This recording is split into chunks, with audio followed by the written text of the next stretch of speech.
Hello, fellow YouTubers and Facebook friends and family. Max R. Rogers here doing another book review. I've only done one book review in the past. That was The Millionaire Teacher. Um, but and my book reviews are only they're only my personal opinion, and I'm no expert, but this is a beginner, basically a beginner's point of view, I guess you would say.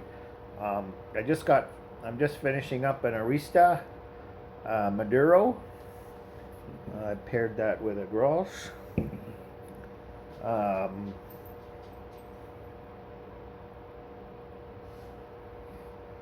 so the book review I'm doing is The Nomad Capitalist by Andrew Henderson.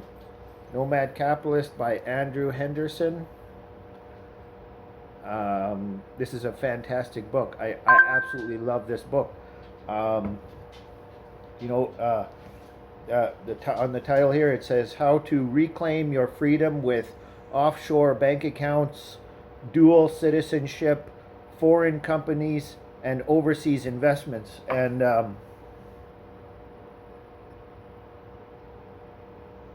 damn, this is a good one.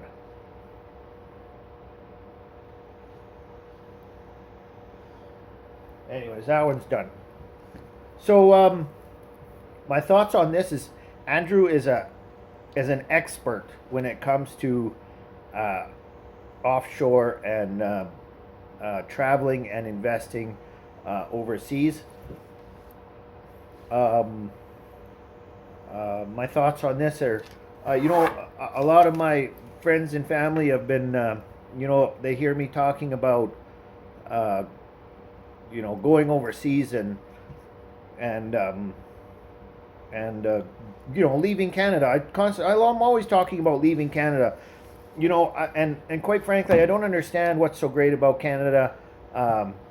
People talk about, you ever hear Canadians bragging to Americans about free healthcare? Well, the friggin' healthcare in Canada is not free if you're paying 40% in taxes and you're freezing your ass in the dark for 9 months of the year for the privilege to get screwed by the government for mediocre healthcare. And what I mean by mediocre healthcare is the only thing that's free about Canadian healthcare is if you break your leg, you can go to the hospital and get it fixed for free. you know and quite frankly, I've been to developing countries. I've been to the Philippines. I've been to the we had to take our kid to the hospital there once. And quite frankly, it you know it, it's cheap. Healthcare is cheap. You can pay for it yourself with your own money if you make enough money. you know it doesn't require 40% of your income to pay for healthcare, especially not when it's abused by the government, being abused by middle management. It's just inefficient. And government developed countries like this, like Canada, um, people grow up here and they're brainwashed into thinking that Canada is the greatest place on earth, um, um, because because they haven't been anywhere else. They've never experienced being anywhere else. I mean, I'm no expert either. I've been to a few places. I've not a lot of places. I've been to probably 5 different countries. I've been to the States, Mexico, Philippines, France, and Italy. Oh, and Spain. So 6. I've been to 6 countries. And from my experience, Canada's not the greatest place in the world. And you know what? Developed countries are becoming, the United States isn't the greatest country in the world. Um, People who think that the country they live in is the greatest country in the world is only because they've been brainwashed by the education system or the government in order to believe that. You know, if Canada was so great, why do immigrants come here and take their money out and then move out after when they retire? Do you honestly think that people come to Canada, immigrate to Canada to live here and retire here? Nobody in their right mind comes from a beautiful country like the Philippines where they've got beautiful sandy beaches. They come here and they're gonna freeze their ass in the dark for 9 months out of the year, and they're not gonna retire here. They come here, they make their money here, and then they send their money overseas, and the immigrants send their money out of here. They send it to a foreign country where they pay less taxes, and then they leave. You know, like the Philippines. A huge percentage of the GDP in the Philippines is foreign money coming in. It's Filipino workers, overseas Filipino workers, leaving the Philippines and sending money home. It's a huge percentage of the GDP, anyways. So there's other countries. And there are developing countries that are there's third world countries that are coming online as developing countries, and all it takes is something like Gaddafi being killed in Egypt, by his own citizens, a revolt, and then a few years of and some changes in government, I'm not saying Egypt's a great place to move to or invest in or whatever, but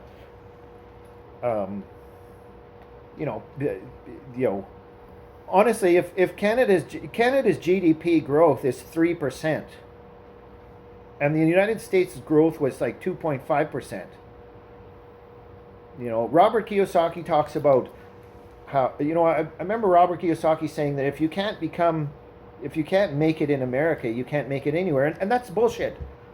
There are other countries.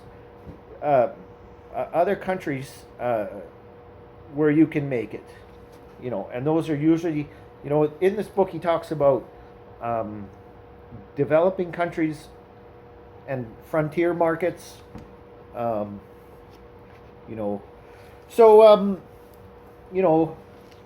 I think a lot of the problem with we get these developed, that we get so developed, more and more rules are put into place, the taxes go up, and it doesn't become a friendly place to do business. Canada's really not a friendly place to do business. Well, the schools aren't helping. The schools in Canada are brainwashing the children into, go to school, get a good job, and if you get downsized at work, then you go back to school, and then you work. You work until you're 65 years old. And a lesson I learned with one of my best friends, Bill, passing away at 65, was he didn't even get his first pension check. He turned 65 and was all excited about getting his first pension check, and he didn't get it. We're living longer, and we're living longer, and the seniors aren't retiring. So what are the seniors doing? They're working at McDonald's in entry-level jobs where the youth are supposed to be working in order to pay for college and things like that. And mind you, college is a scam. Who pays you could take $100,000, you could take $15,000 and invest it into a developing country and start your business there, and become just as successful as somebody who goes to law school, spends $100,000 and spends the rest of his life working. I've been trying to say this to people, and I had some notes here. I'm not, the developing countries, these developed countries. One of the things I want to point out is, like, how do you as a small business compete with a company like Walmart? And more of these big box stores are putting small businesses out of business, and they come to a small town like Canmore, Alberta is a small town, and they didn't want Walmart to come in because they knew they were going to shut down all the small businesses. They didn't want the town councilors would not let Walmart come into Canmore because they didn't want them to put everybody out of business. I mean, how do you compete with Walmart as a small business owner? You know, you got to have like $100,000, $500,000 to open a bloody franchise. Um, and even then, when you open a franchise, you're giving a huge percentage of your profits to the franchise. I mean, you might as well buy yourself a job for $500,000. That's ridiculous. You know, commercial real estate in developed countries is cheap. You know, you can rent a commercial place for as little as $21 a square foot. Over here, you're paying thousands. West Edmonton Mall. You want to open a store in West Edmonton Mall in shitty little Edmonton? Yeah, Edmonton is a shitty town. You want to open a store, you got to pay $10,000 a square foot for a store, for storefront in the mall. $10,000 a square foot. That's crazy. That's crazy. You know, I just want to read some things, some things I've pointed out. You know, the book talks about citizenship, getting citizenship in different countries. He talks about, you know, the markets, the good markets. There are other countries out there that are vying for you to come there and open a business there, or do business there, or to bring your money there, because they're growth minded. And that's why some of these countries out there have like double digit growth numbers, you know. Like the Philippines growth, you know, this is a developing country. Philippines is the growth rate is like 6.5%. That's more than twice what Canada's is. You know.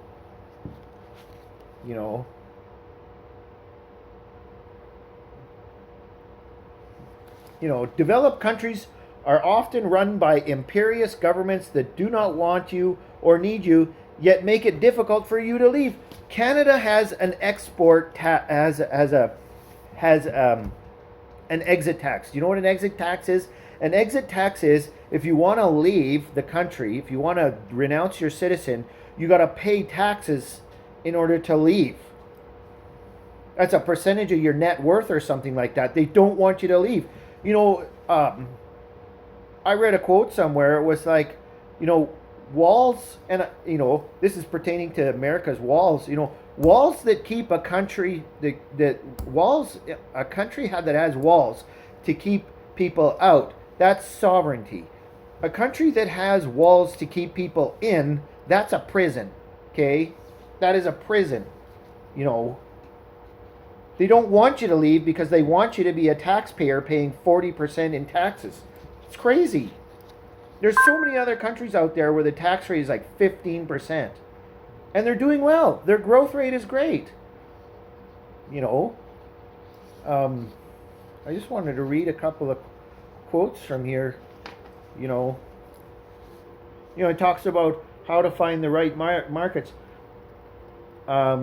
Here he says, one of my favorite frontier markets is Cambodia. I visited Serendipity Beach in Sihanoukville, Cambodia a few years back, and spent much time talking to the expats who came to Cambodia from places like the United States, Australia, and Canada, with small amount of money and a dream to start their own simple business. And when I say small amounts of money and simple businesses, that's exactly what I mean. Many started out with as little as $5,000, $10,000, and $15,000 and began businesses like restaurants, guest houses, and bars. And like Arnaud Charret and his wife did with the Blue Pumpkin. And he talks about this story about that Blue Pumpkin, which turned into a franchise in this other country. They turned it into a franchise because it grew. It's like, you know, customers in other developing countries are dying for new and adventurous stuff. You know, another quote here is, it's important to take note that other factors to take other. This is, you know, he goes into the fundamentals of looking for, you know, good fundamentals for looking for certain countries, and and fundamentals for what would make a good country.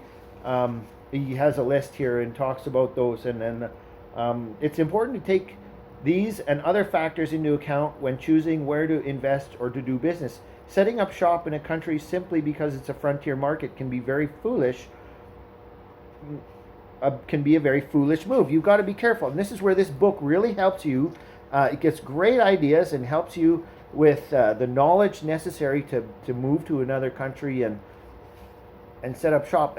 Actually, what Andrew Henderson does is he professionally helps other people, expats, move to other countries and start businesses and helps people save taxes and stuff like that. Anyways, he's talking about some cases it's foolish. Take in Cape Town, South Africa. South Africa, for example, has great beaches, tourism potential in Cape Town, but the fundamentals, especially on the government's end, were never in place, and the economy has subsequently come crashing down. The book here gives great wisdom on how to find markets. He even gives some examples in here. He lists his favorites. Becoming a global citizen. However you think, this is where I was going with this earlier. Is however you think your country does everything perfectly, which is what people who live in their current country think that their country, in developed countries, think that Canada is the perfect place to live. This is the mentality that people have, and yet, however, if you think your country does everything perfectly, you will never leave. You will never leave if you keep that mindset like Canada is so great. And why would you? Just as we are conditioned to go we are comfortable and not where we are treated best, we are indoctrinated into believing that everything we need is at home. We're indoctrinated by schools. This going back to my notes here. The schools in Canada are teaching the children to be socialists. The teachers in Canada, they want you to go to school, get a good job, and if you get fired from your job, go back to school. Well, the reason why they want to do that is because they're teachers and they get paid for teaching people. The danger of this belief is that it keeps us from growing and attaining greater freedom both personally and financially. You'll never grow if you stay in your little bubble, in your little perfect Canada. You know what the temperature is outside right now? It's 25 degrees outside. It's going to go down tonight. It's going to go down to 30 degrees below zero, and it's going to stay like that for 3 weeks probably. We're at the middle of January, going into February. It's going to be like frozen hell. This is hell frozen over for the next, months. And don't think a place like California is going to be any better because the rules there are so stringent.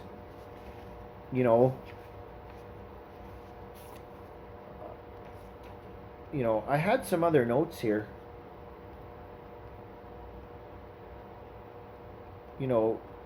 California has, it's so bloody hard to do business in California with all the rules and regulations. I mean, it's like the only people that can do business there is Walmart because they're making such huge profits on such small margins because they have the volume of people coming into their stores. I mean, who can compete with that anymore?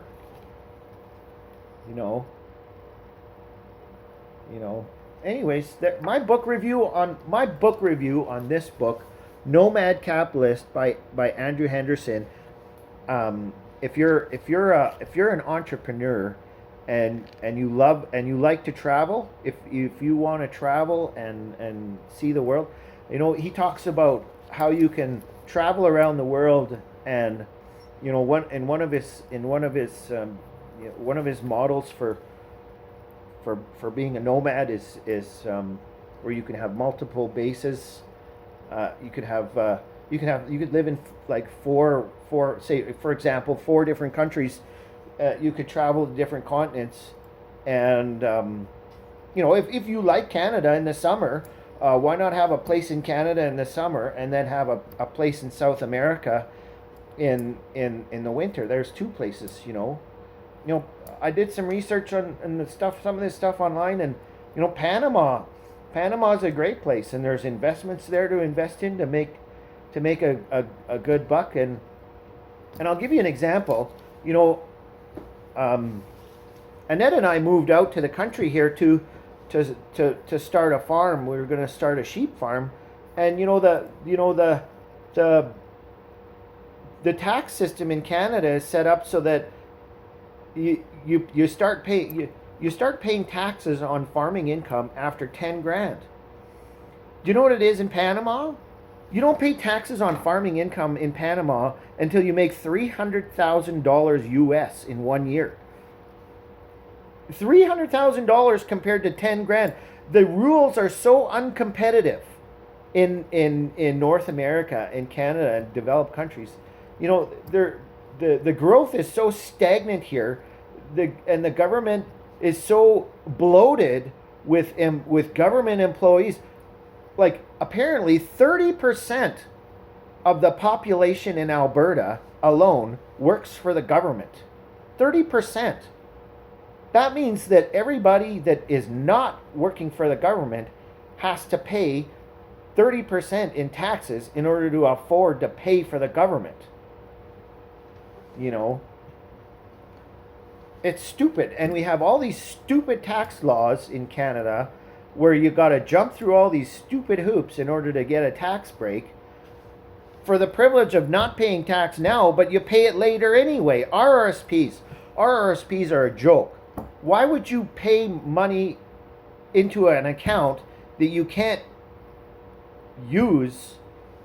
You can only put limited investments in that account until you retire at 65. Now they're talking about raising the retirement age in Canada to 70. 70 years old.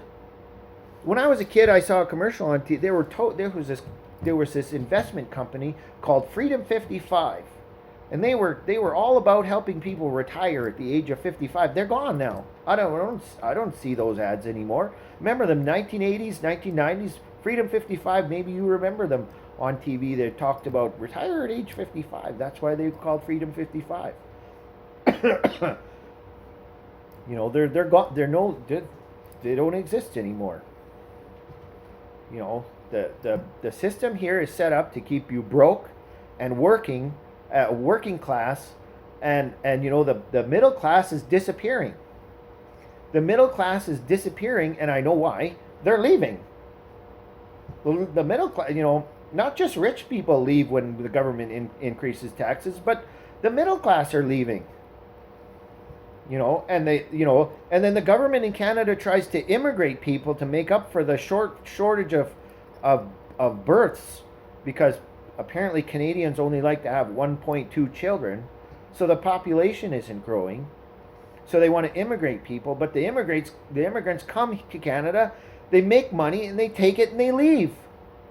They go back to where it's affordable to live. It's unaffordable to live here.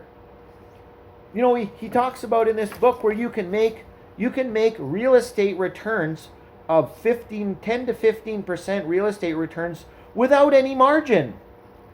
Without any margin.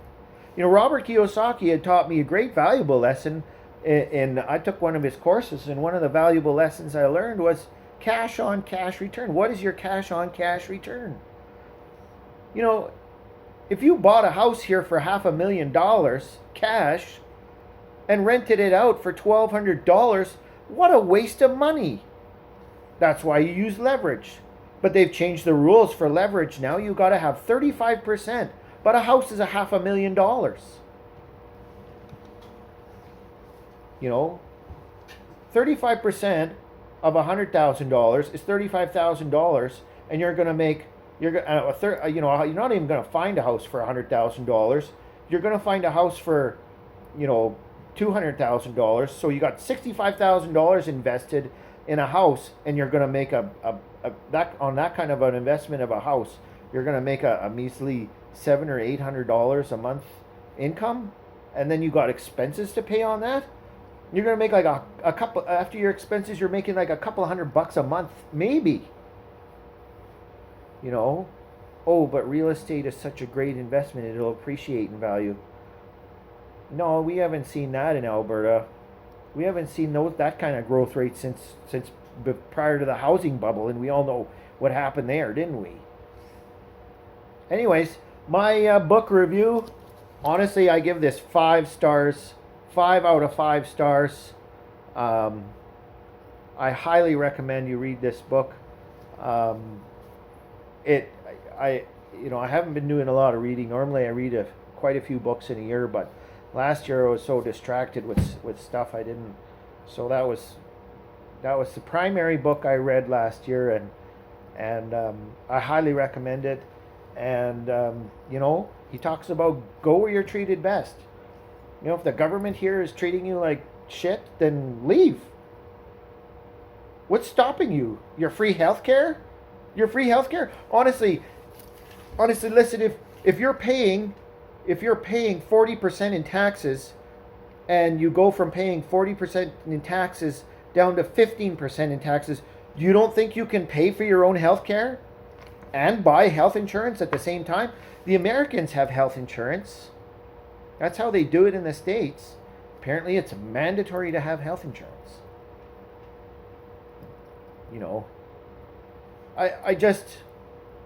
I'm sorry, but this is a wake up call for the developed countries. This is a wake up call.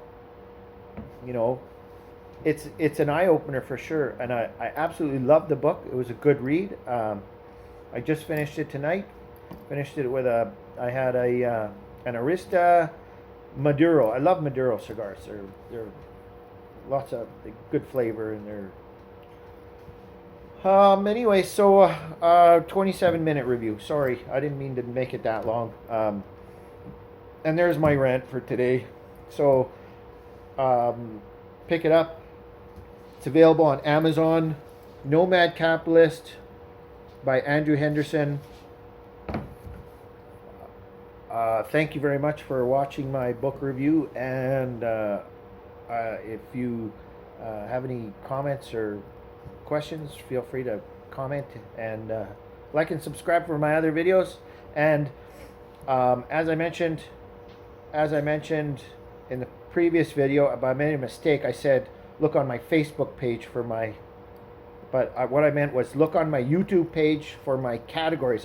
I've been taking my favorites and putting them into categories. So if there's a category you particularly, or if there's videos that I've been sharing that you have an interest in, I've started putting them in categories so that they're all categorized. And anyways, thanks for watching, and go where you're treated best, and happy trails.